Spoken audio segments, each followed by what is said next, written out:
Marcos, capítulo 8, nós vamos ler os versículos 1 até o de número 21, nesse trecho que nos conta a respeito de um milagre realizado pelo nosso Senhor Jesus Cristo na multiplicação de pães.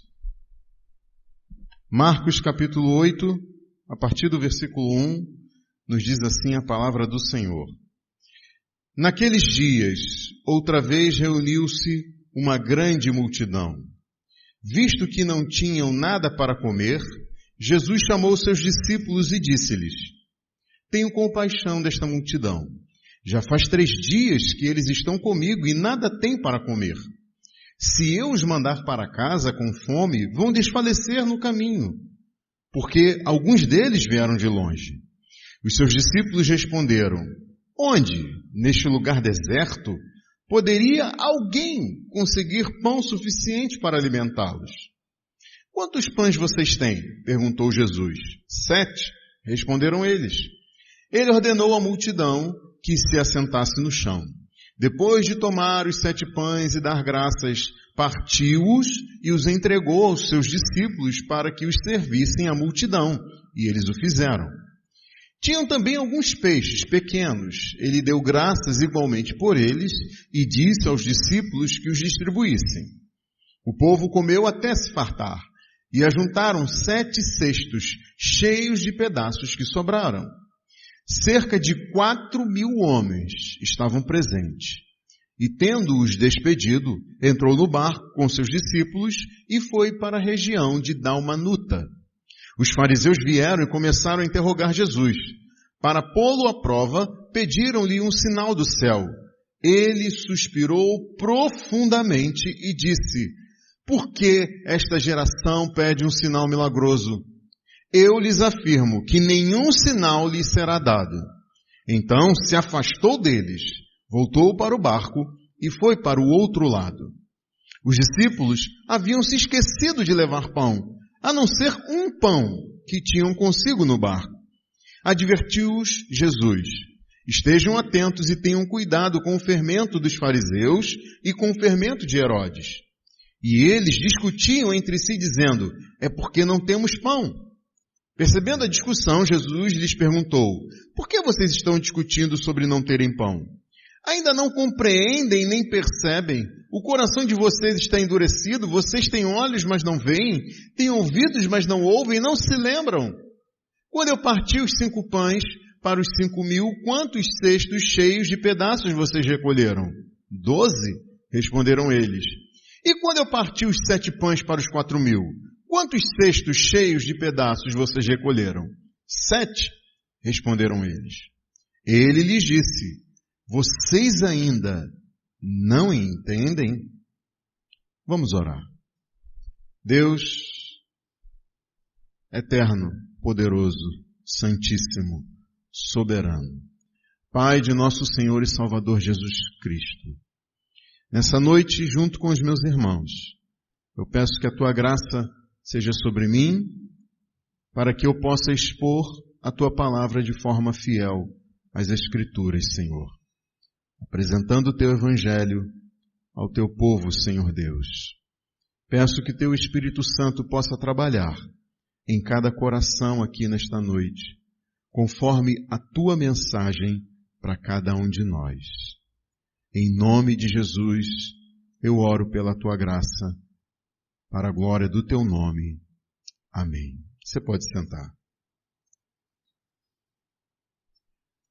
Bom, meus irmãos e minhas irmãs, meus amigos e minhas amigas, nesse texto que nós lemos, se destaca uma palavra que revela a natureza humana e divina de Jesus e que tem muito a nos ensinar nessa noite. Essa palavra, ela foi traduzida aqui no início do versículo 2 como compaixão. Quando Jesus disse: Tenho compaixão desta multidão. Vejam que não é a primeira vez que Jesus tem compaixão, mas é a primeira vez, na verdade, a única vez, nos evangelhos em que há o registro de Jesus dizendo: eu tenho compaixão. Por exemplo, aqui nesse evangelho de Marcos, ele escreve que Jesus teve profunda compaixão de um leproso. Era uma pessoa excluída da sociedade por conta da sua doença, que padecia de um mal físico que a afastava das pessoas e de Deus, mas que na esfera espiritual simbolizava o pecado. Daí Marcos escreveu, no capítulo 1, versículo 41, o seguinte: cheio de compaixão, Jesus estendeu a mão e tocou nele. Jesus também teve compaixão de uma grande multidão de judeus galileus, quando os viu depois que desembarcou em uma localidade assim bem isolada. Marcos escreveu no capítulo 6, versículo 34. Quando Jesus saiu do barco e viu uma grande multidão, teve compaixão deles, porque eram como ovelhas sem pastor. Então, começou a ensinar-lhes muitas coisas. Mas vejam vocês que nessas duas ocasiões, é Marcos quem afirma que Jesus teve compaixão. Mas aqui, no capítulo 8, no versículo 2, é Jesus quem diz o que sentiu. Tenho compaixão desta multidão.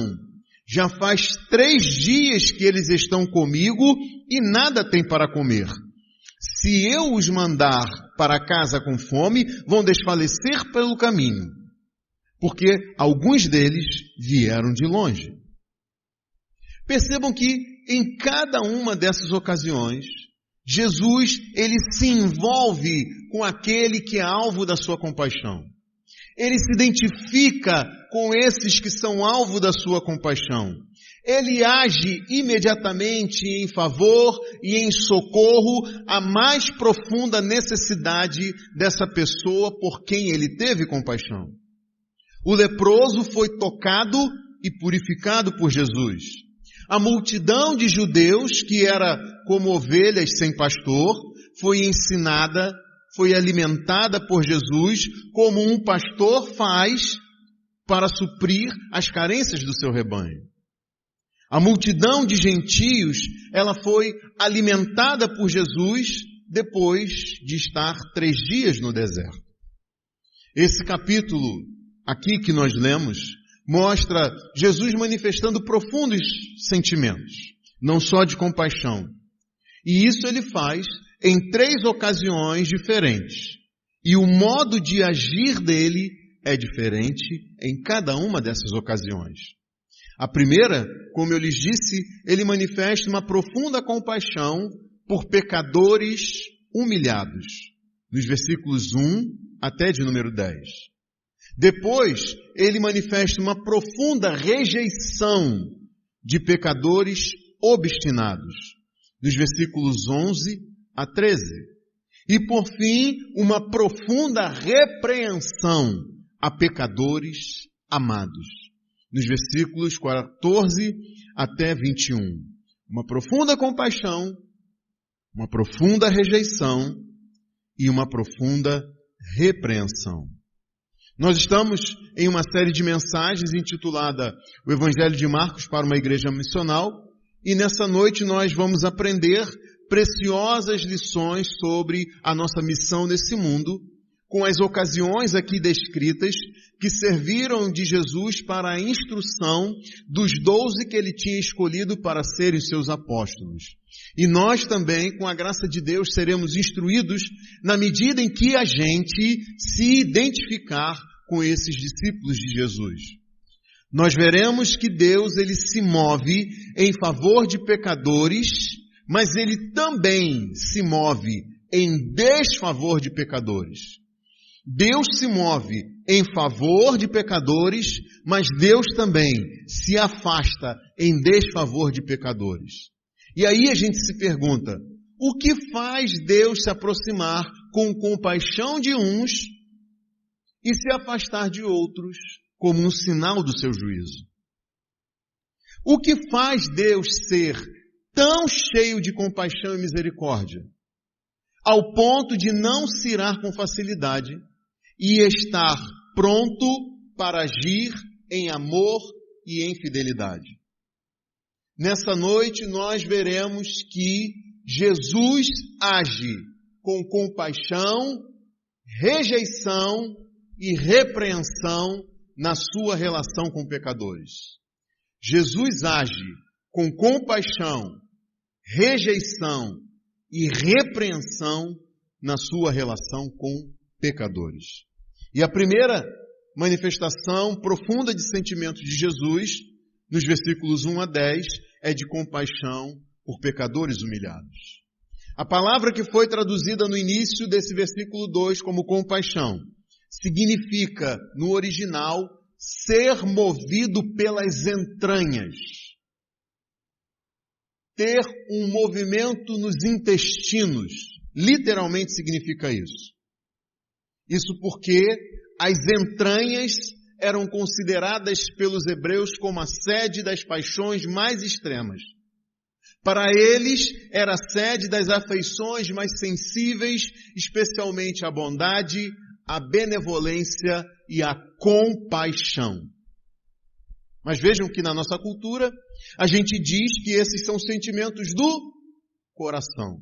Ainda que, quando a gente diz isso, a gente não pensa no órgão que bate do lado esquerdo do peito. De qualquer modo, o que nós vemos aqui é que Jesus manifesta algo que provém do mais íntimo do seu ser em relação à multidão que está diante dele. Mas quem eram essas pessoas? E por que Jesus teve esse sentimento tão profundo de compaixão por elas? Vejam que Jesus deu início a uma excursão por terras gentias, o que significa dizer que ele passou a percorrer regiões dentro e fora de Israel, ocupadas pelos chamados não-judeus. Eram pessoas que não compartilhavam da cultura e da religião judaica, pessoas que viviam fora da aliança de Deus com os judeus, que não tinham qualquer tipo de comunhão com Deus de Israel, eram idólatras e grandes pecadores. Por isso, um judeu não podia manter contato com os gentios e, se o fizesse, ficava cerimonialmente impuro. Isso significava que esse judeu não estaria em condições de se apresentar diante de Deus, fosse na sinagoga, fosse no templo em Jerusalém. O que exigia o cumprimento de um ritual de lavagem cerimonial com água. Os judeus não tinham contato sequer com os utensílios dos gentios, porque isso os tornaria igualmente cerimonialmente impuros. A expulsão de Jesus por essas terras gentias se deu exatamente depois que ele teve uma discussão com os líderes religiosos judeus sobre essa questão da purificação cerimonial. Foi quando Jesus mostrou que é do interior do ser humano que provém toda a impureza. Jesus mostrou que não é pelo fato de alguém entrar em contato com coisas ou tocar pessoas que torna esse indivíduo impuro. Mas sim, são os pecados enraizados no coração que tornam a pessoa impura e a afastam do relacionamento e da comunhão com Deus. A excursão de Jesus passou por terras estrangeiras, fora das fronteiras de Israel, em Tiro e Sidom, até que ele retornou a Galileia, mas o fez do lado gentio da Galileia, onde havia 10 cidades, numa região então conhecida como Decápolis. Multidões então se dirigiram a Jesus e ele curou todo tipo de enfermidade dos que lhe eram trazidos. As pessoas então ficaram admiradas e louvaram o Deus de Israel. E aí a gente percebe que a excursão de Jesus por terras gentias levou essas pessoas ao conhecimento desse Deus de Israel. Essa excursão durou algumas semanas e foi um período de desafios e aprendizado para os discípulos. Afinal de contas, eles eram judeus e estavam no meio dos gentios, envolvido com aquela gente considerada imunda cerimonialmente, entrando em casas gentias, comendo e bebendo com gentios, usando pratos, copos e talheres dos gentios. E aí nós lemos, no capítulo 8, no versículo 1, que naqueles dias, outra vez, reuniu-se uma grande multidão. E a intenção de Marcos, ao dizer aqui, outra vez, reuniu-se uma grande multidão, é fazer a gente se lembrar que Jesus já tinha feito um milagre de multiplicação de pães parecido com esse que ele narra aqui. Pouco antes de dar início à sua excursão por terras gentias, Jesus multiplicou 7 pães e 2 peixes para uma multidão constituída por 5.000 homens. Essa primeira multiplicação de pães ocorreu do lado judeu da Galileia. Jesus então se mostrou ser o supremo pastor de Israel, aquele que tinha sido anunciado pelos profetas de antigamente, que viria para cuidar, conduzir e alimentar o povo de Deus. O público do outro lado era predominantemente judeu, só que Jesus estava do lado de cá com um público predominantemente gentio. E é importante a gente notar que o mesmo milagre que revelou a Jesus como supremo pastor do seu povo, do povo de Deus, tenha sido realizado tanto entre os judeus como entre os gentios. Jesus multiplicou pães para os que faziam parte da aliança com Deus, os judeus, e também para os que estavam nesse momento fora da aliança com Deus. O milagre então aqui narrado em Marcos 8 é a coroação da missão de Jesus entre os gentios. Essa excursão de Jesus por terras gentias mostra pra gente que o plano de Deus, o plano de redenção de Deus incluía também as nações do mundo e não só as ovelhas perdidas da casa de Israel. A mesma compaixão de Jesus pelo povo judeu foi estendida para os gentios. Compaixão pela necessidade física e espiritual, pela fome do corpo e da alma daquela gente. Jesus celebrou uma refeição com o povo judeu e agora ele celebra uma refeição com os gentios.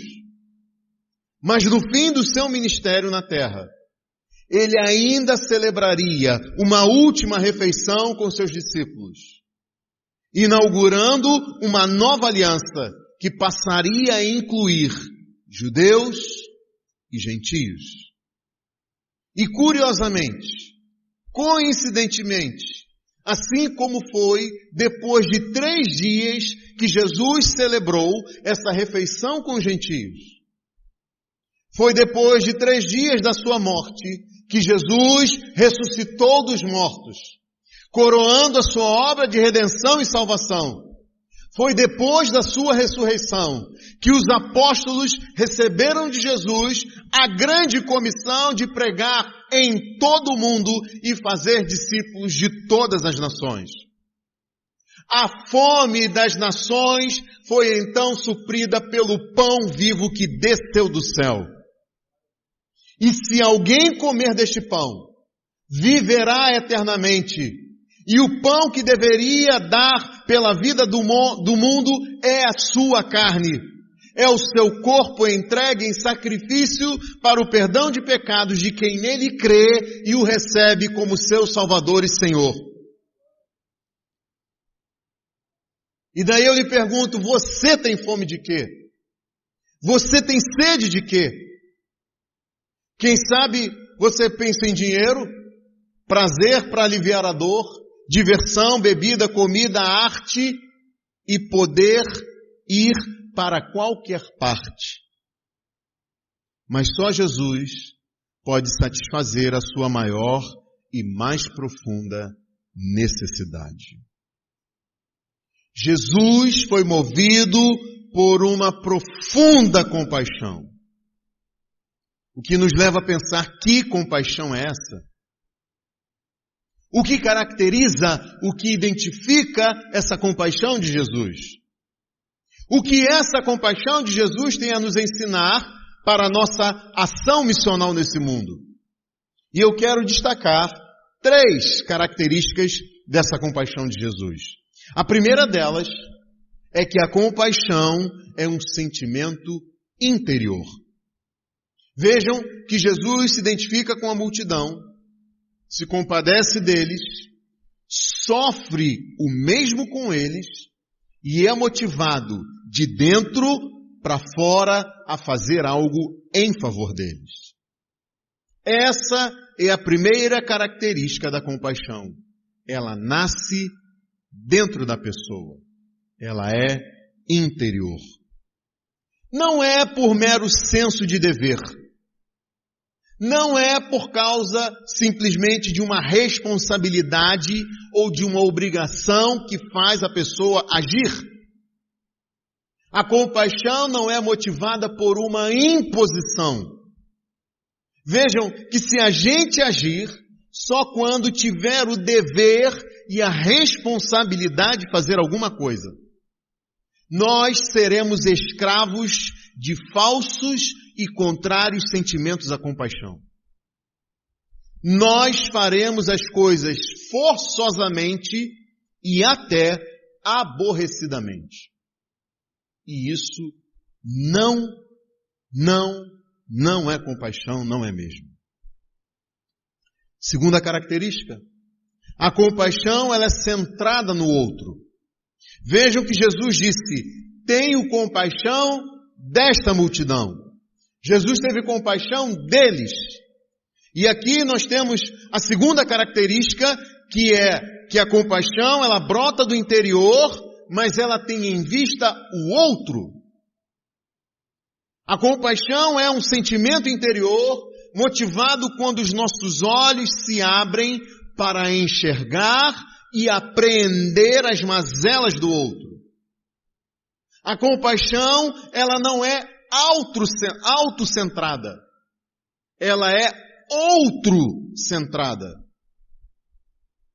Mas vejam, se a gente fizer as coisas pelo mero senso da obrigação, isso vai servir apenas a nossa causa. Será centrado em nós e não no outro. Nós vamos agir para que ninguém acuse a gente de negligência. Daí então vai ser por orgulho e não por compaixão. Será primeiro por nós e não pelo outro. Servirá para apaziguar o nosso sentimento de culpa e livrar a gente de uma vergonha pública. Servirá a nossa causa e não a causa de Cristo. É por isso, meus irmãos e minhas irmãs, que não basta ao pastor Marcos, aos seus auxiliares, à liderança dessa igreja, ficar falando sobre a nossa missão neste mundo, trazendo a todos nós um sentimento de culpa por nós sermos tão tímidos, ou então tão negligentes na evangelização e no discipulado. A gente sim deve refletir, a gente precisa fazer a meia-culpa sobre isso, mas o que a gente precisa mesmo é da ação transformadora do Espírito Santo em nós. A gente precisa que o Espírito Santo promova em nós sentimentos santos e piedosos, que Ele nos convença, que Ele nos ajude, que Ele nos motive. É verdade, sim, sem dúvida, a gente precisa abrir os olhos. A gente precisa abrir os olhos e enxergar aqueles famintos da graça de Deus ao nosso redor. A gente não pode ficar imóvel, como quem diz, olha, eu não vou fazer nada porque eu não estou sentindo tanto essa compaixão de que você está falando, Erlon. A minha oração é que a pregação fiel deste púlpito, a pregação do Evangelho, seja o agente principal de mudança em nossa igreja. E que o Espírito Santo realmente atue em nós, entre nós, e nos leve a termos uma genuína compaixão pelos outros. A terceira característica da compaixão, que ela tem em vista o destino que aguarda o outro, se nada for feito. Vejam aqui como Jesus teve a percepção da necessidade da multidão, versículo 3. Se eu os mandar para casa com fome, vão desfalecer no caminho, porque alguns deles vieram de longe. Vejam, é possível que Jesus também estivesse com fome? Sim, possível. Mas a compaixão dele foi tal que ele se colocou no lugar daquelas pessoas. Ele podia sair de onde estava, tomar um barco e ir para outro lugar. Mas aquelas pessoas não. Elas tinham vindo de muito longe. Elas tinham passado 3 dias ao relento, dormindo ao chão, e agora estavam famintas. Jesus teve uma visão ampla da condição e pensou nas dificuldades que essas pessoas iriam enfrentar caso elas fossem despedidas com fome. E aqui está a terceira característica da compaixão.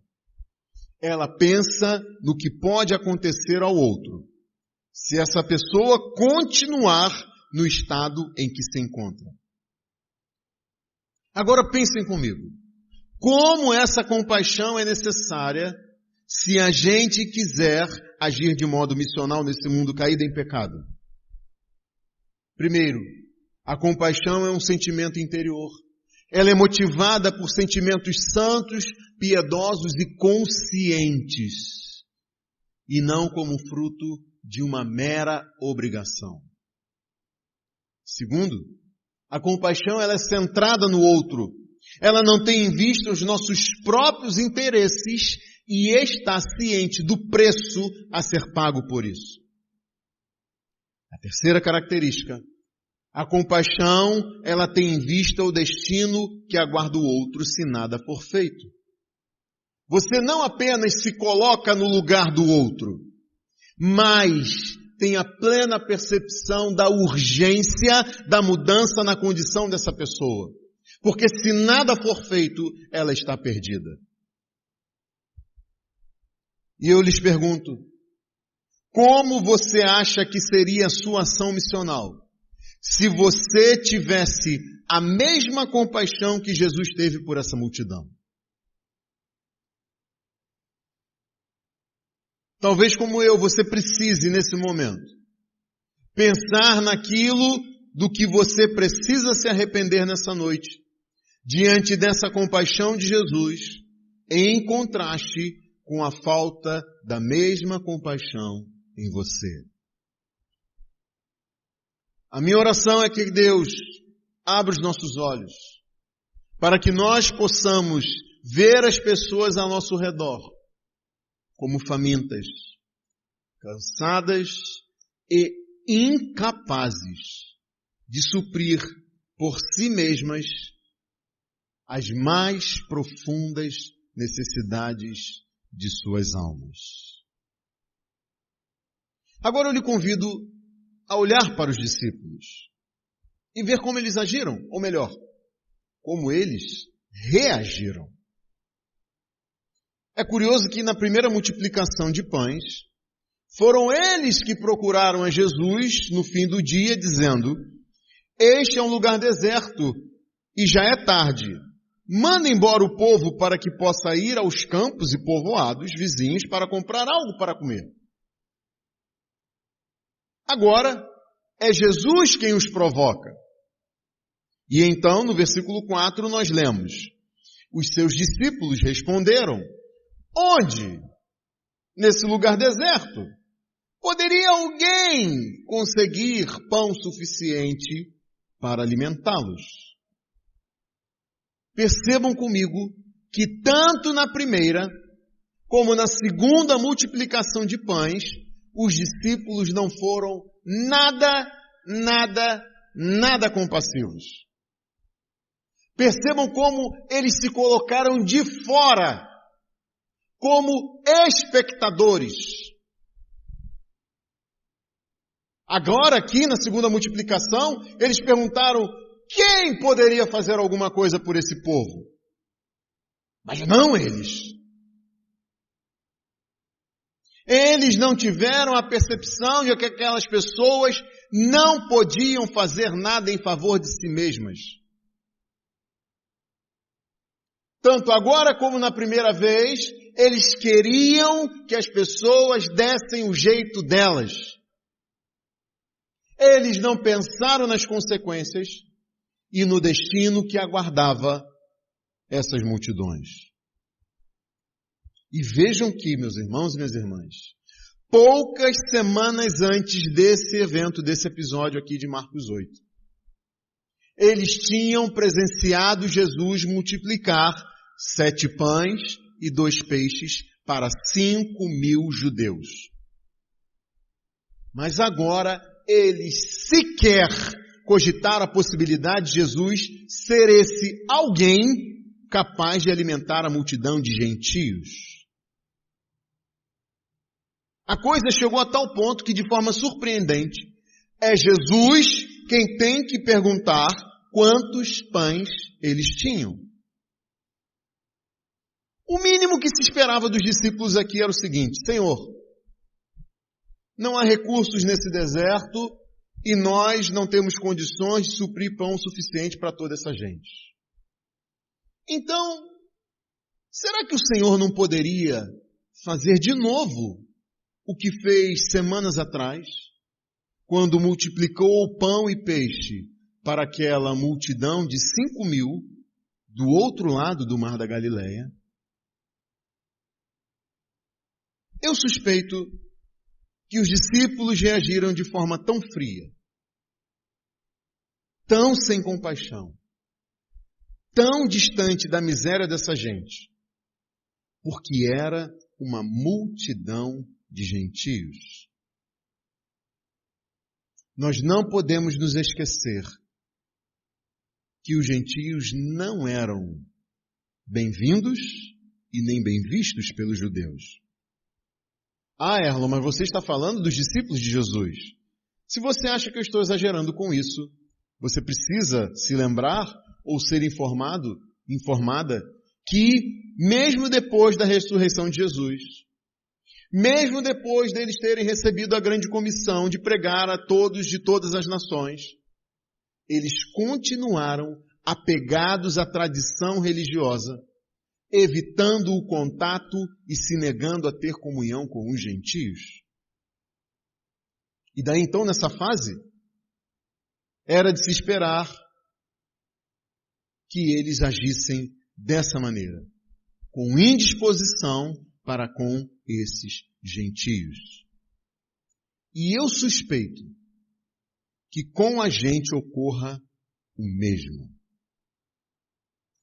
Por exemplo, quando a gente olha um transexual, ou quando a gente olha um cracudo, ou quando a gente olha até mesmo um pedinte no sinal de trânsito, ou alguém debaixo de papelão na rua e na praça.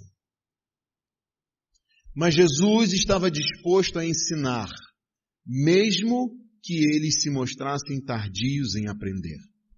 E com isso Jesus estava deixando um legado de ensino também para a gente. Quantas vezes a gente age exatamente como esses discípulos agiram aqui nessa segunda multiplicação de pães? Quantas vezes nos falta não só o senso de compaixão, mas também nos falta lembrar os feitos de Jesus na nossa história? Quantas vezes a gente insiste em lutar com as nossas armas e usar os nossos recursos, enquanto a gente ignora que as armas da nossa milícia não são carnais. Que as armas com as quais nós devemos lutar não são humanas.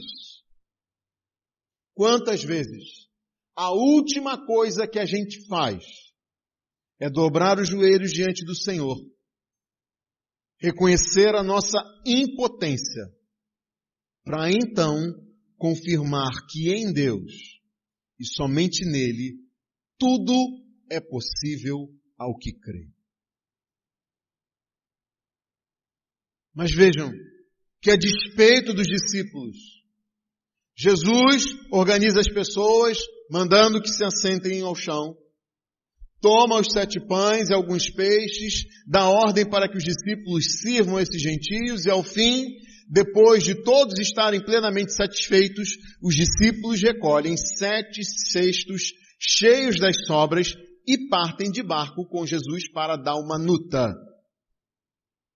Jesus teve uma profunda compaixão por pecadores humilhados aqui, mas logo a seguir, ele vai agir de uma forma diferente com pecadores orgulhosos e obstinados. E vai manifestar uma profunda rejeição por eles. Versículos 11 a 13, vamos ler novamente. Os fariseus vieram e começaram a interrogar Jesus.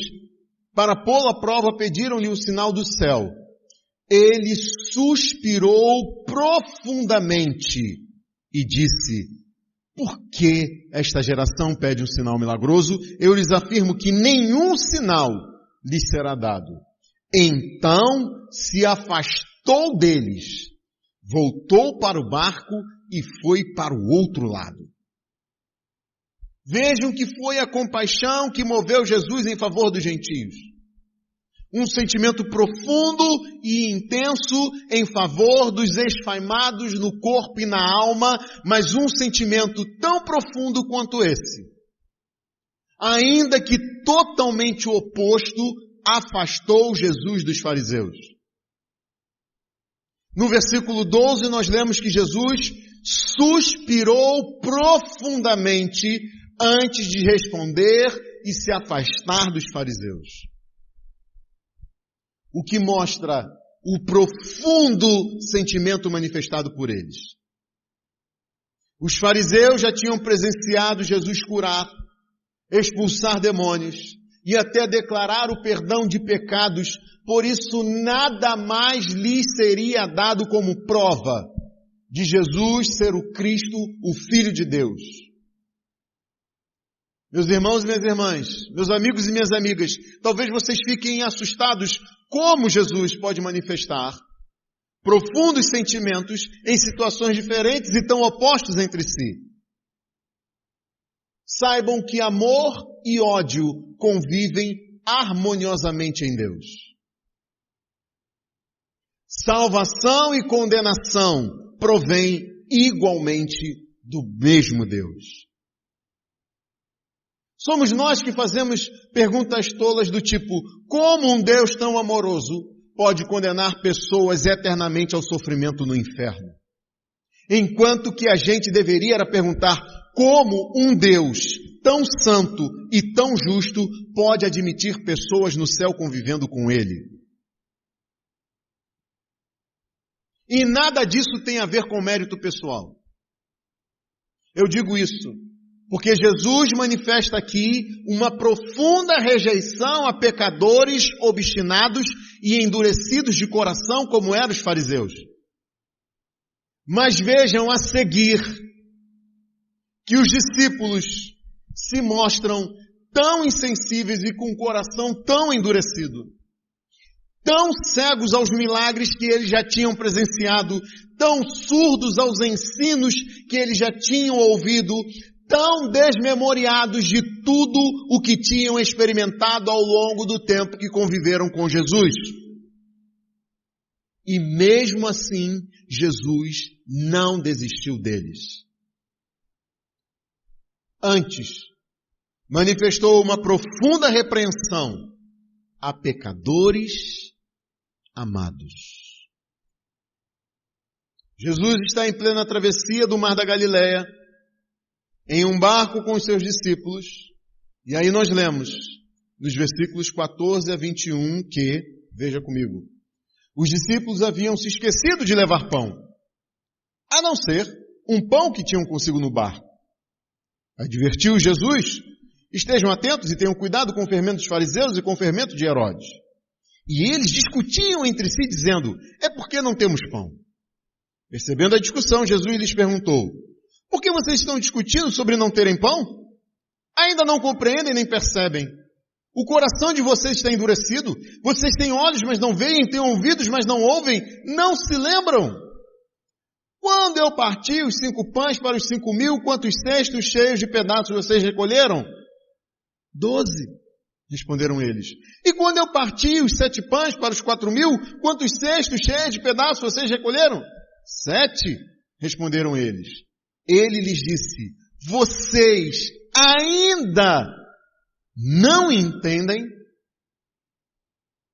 Percebam a gravidade e a profundidade de sentimentos manifestados por Jesus aqui.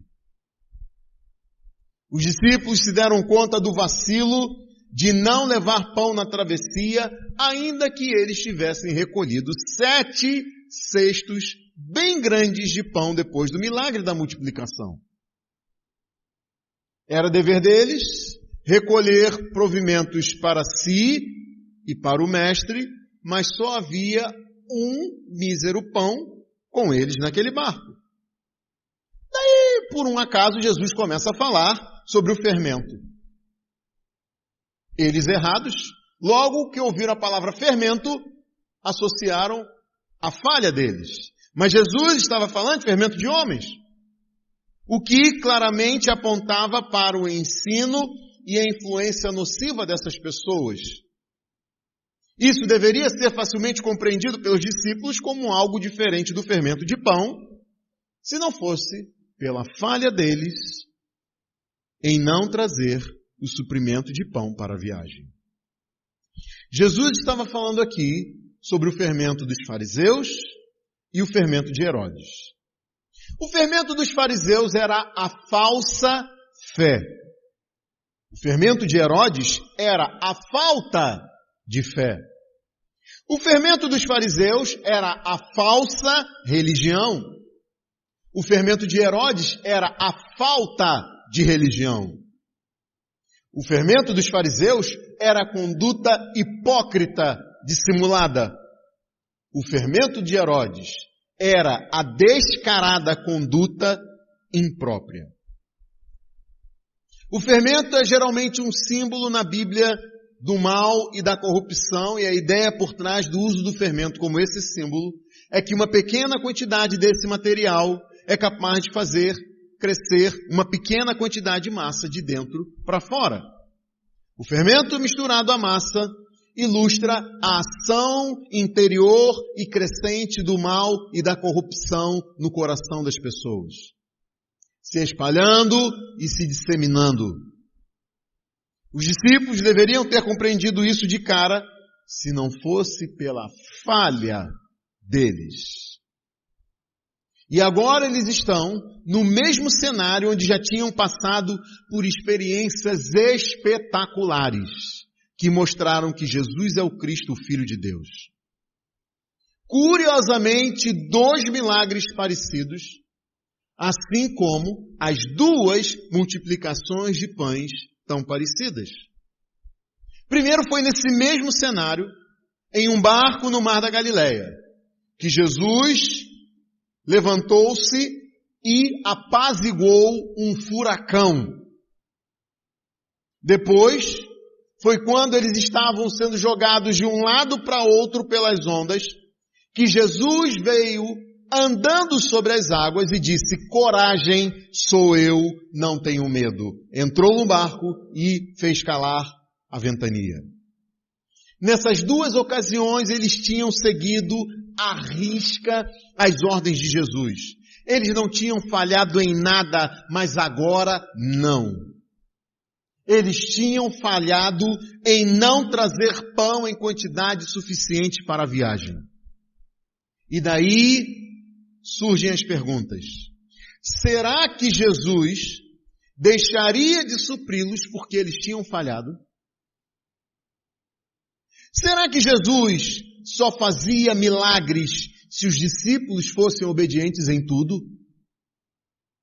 Será que por não terem sido diligentes, eles não poderiam mais contar com a graça de Jesus para lhes suprir as necessidades? Será? Então, de alguma forma, lá no fundo, esses discípulos já estavam contaminados com o fermento dos fariseus. Os fariseus, eles eram religiosos legalistas. Viviam em uma busca maluca por se fazerem merecedores da graça de Deus. Mas Jesus não agia só se os discípulos cumprissem à risca as suas obrigações. Jesus não se dispunha para suprir as necessidades da alma e do corpo dos seus discípulos só se eles tivessem feito a parte deles antes. Jesus agia com compaixão em favor deles. E a compaixão, ela é motivada por necessidades que não podem ser supridas pelo outro por si mesmo. A compaixão não é exercida por causa do mérito de ninguém.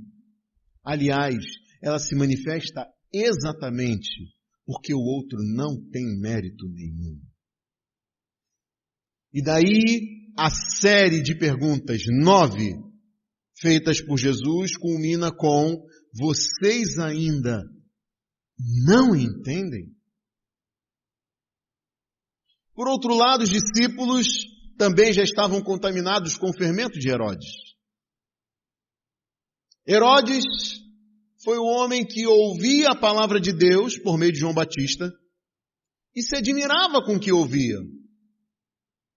Herodes desejava estar com Jesus para presenciar um dos milagres que ele ouvia que Jesus andava fazendo. Mas nada disso foi capaz de mudar a vida desse homem. Herodes não se emendava. Os 2 milagres no Mar da Galileia e os 2 milagres da multiplicação de pães ainda não tinham sido suficientes para que os discípulos confiassem inteiramente no amor de Deus. E eu vou lhes ser sincero,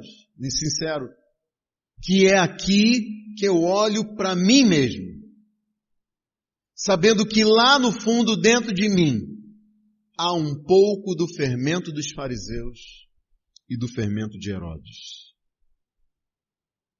Meus irmãos e minhas irmãs, a grande ideia é que Marcos escreveu esse evangelho a partir do testemunho do apóstolo Pedro. Por que alguém colocaria num relato sobre si mesmo uma situação tão vexatória como essa? Por que o Espírito Santo permitiria uma coisa dessas? Porque ele sabia que nenhum de nós está livre de ser contaminado pelo fermento dos fariseus e pelo fermento de Herodes. Quando eu busco achar favor diante de Deus pelos meus méritos, ou quando eu esqueço do favor de Deus por mim a despeito dos meus deméritos, eu estou sendo contaminado pelo fermento dos fariseus e pelo fermento de Herodes. A repreensão de Jesus não foi pela falha dos discípulos em não entender as 2 multiplicações de pães, mas por eles não perceberem que o Senhor, que havia alimentado milagrosamente 5.000 com 5 pães e 4.000 com 7 pães, era capaz de suprir 12 homens com um mísero pão. Jesus já havia demonstrado ser merecedor da total confiança deles em tudo.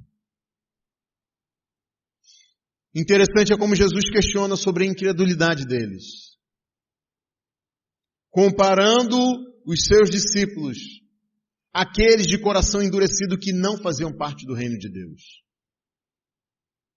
Eles estavam agindo como se fizessem parte da multidão que não tinha um relacionamento íntimo e pessoal com Jesus, que só se interessava pela solução dos seus problemas e não pela salvação de suas almas. Eles estavam agindo como a multidão que não compreendia o real sentido dos milagres e nem apreendia os ensinos de Jesus com a devida profundidade, porque não tinha sido dado a eles revelação do mistério do reino de Deus. Os discípulos estavam agindo como se fossem os fariseus de coração endurecido que resistiam ao Evangelho. Mas Jesus não desistiu deles. Jesus insistiu com eles. Jesus não fez como fez com os fariseus, uma ríspida resposta e um afastamento brusco. Jesus repreendeu sim os seus discípulos de uma forma dura, porque Deus corrige aqueles a quem Ele ama. A atitude de Jesus, que não desistiu dos seus discípulos, mesmo diante de tanta incredulidade, falta de memória, cegueira e surdez, tem muito a nos ensinar. Seja quando nós agimos da mesma maneira que eles. Seja quando nós estamos discipulando pessoas que depois de um tempo ainda agem como se não conhecessem a Cristo. Como se não tivessem aprendido nada ao longo do tempo. Como desmemoriadas das suas experiências com Deus e na comunhão da igreja. Quando essas pessoas parecem tão cegas para as realidades que viveram e que nesse momento estão vivendo, tão surdas ao que lhes foi dito há tanto tempo e tantas vezes. E é nessas horas que a gente precisa lembrar que é o nosso dever confortar os desanimados, auxiliar os fracos, ser paciente e amável para com todos, aptos para ensinar e até corrigir com mansidão os que se opõem a nós.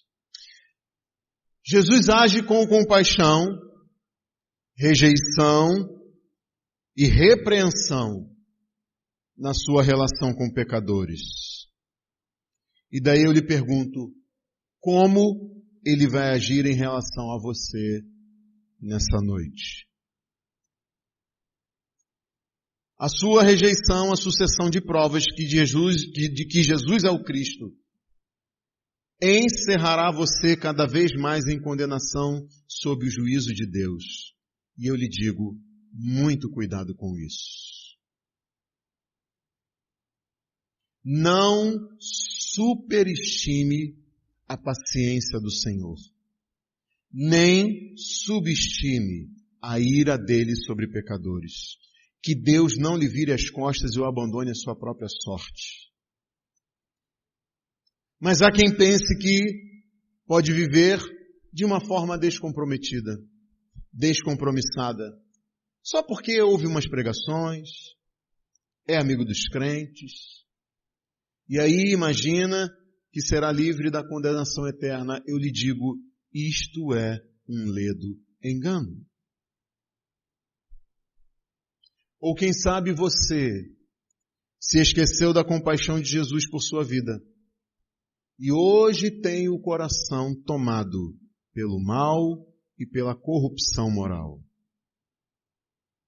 Ou talvez você esteja aqui nesta noite duvidando que Deus o ame a tal ponto de lhe suprir não só as necessidades espirituais da sua alma, mas também as suas necessidades físicas.